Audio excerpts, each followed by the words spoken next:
जय शिवराय मित्रांनो. तर ही आहे सुधीर शेठची बाग.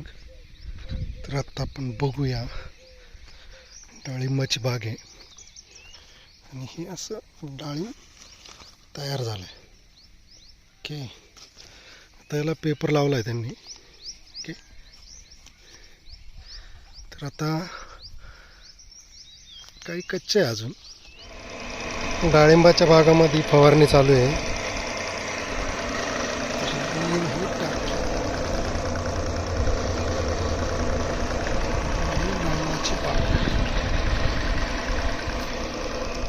तर आपण सांगोला या ठिकाणी आलेलो आहोत आणि तुम्ही जर मागं बघू शकता एक डाळिंबाची बाग आहे.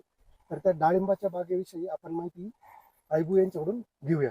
तर आयबू, आता तुम्ही सांगा की डाळिंबाचा जो बाग आहे, तर डाळिंबाच्या बागेसाठी झाड किती दिवसात मोठं होतं, त्याला फळ कधी लागतात, आणि या ठिकाणी बघितलं तर झाडांना पेपर लावलेले, तर त्याच्या मागं रिझन काय, तर ही माहिती आपण आता तुमच्याकडून घेऊया.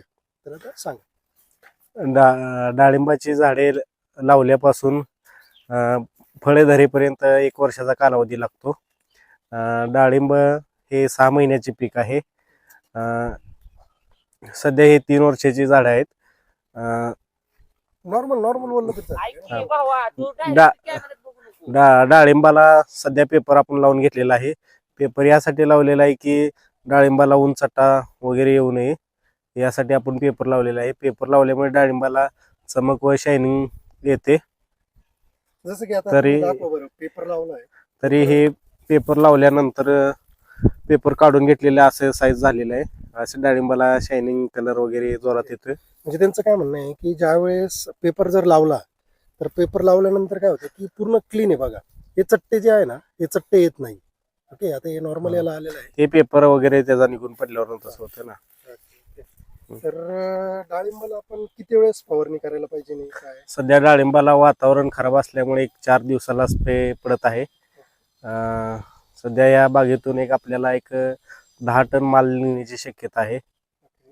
तरी सर्व सध्या तरुण युवकांनी डाळिंब शेतीकडे वळावे असं माझं मत आहे. आणि सध्या मार्केटमध्ये काय रेट चालू आहे? सध्या मार्केटमध्ये याला 100, 125, 150 रुपयापर्यंत रेट आहेत. सरासरी 12 ते 15 लाख रुपये होऊन जातील या प्लॉटचे, असा आमचा अंदाज आहे. तर इतर पिकापेक्षा डाळिंबाकडून शेतकऱ्यांना जरा 2 रुपये जास्त मिळण्याची शक्यता आहे. तर धन्यवाद. तर आपण आता दाखवूया, हा डाळिंबाचा बाग आहे. आता याला काही ठिकाणी पेपर लावले. पेपर लावल्यानंतर असे फळं येतील, फळाचा कलर दिसेल डाळिंबाचा. ओके, तर धन्यवाद. जे काही पिकले ते आपण काल मार्केटला देऊन आलोय आणि आता त्याचा लिलाव होणार आहे. तर त्यासाठी आपण आता मार्केटला जाणार आहोत. जो काही तयार झालेला माल आहे तो आपण आता मार्केटला घेऊन आलो आहे. तर आपण बघूया आता इथं कशी प्रोसेस होती ती. आता हा माल आपल्या गोणीमध्ये आणला होता, तो काढला आहे त्यांनी. हा जो माल दिसतो हा एक्सपोर्ट होणार आहे. त्याचं त्यांचं बॉक्सची पॅकिंग चालू आहे. आणि हा जो एक्सपोर्ट होतो माल, त्याची क्वालिटी एकदम उत्तम असते आणि तोच माल ते एक्सपोर्ट करतात. हा तुम्ही बघू शकता, हा माल एकदम एकही डाग नाही आहे त्याला.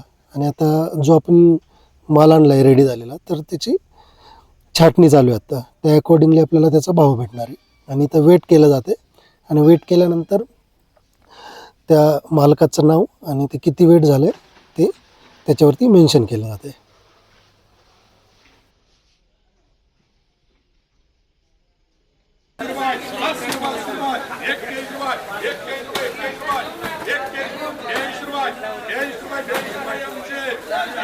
मालाचा निलाव झाला की त्या टॅग मागे रेट लिहिला जातो आणि कोणत्या व्यक्तीचा तो माल आहे त्याचं नाव टाकलं जातं. आणि असे सर्व याच्यावरती टॅग टाकलेले आहेत. तर तुम्हाला आजचा व्हिडिओ कसा वाटला कमेंटद्वारे नक्की कळवा. धन्यवाद.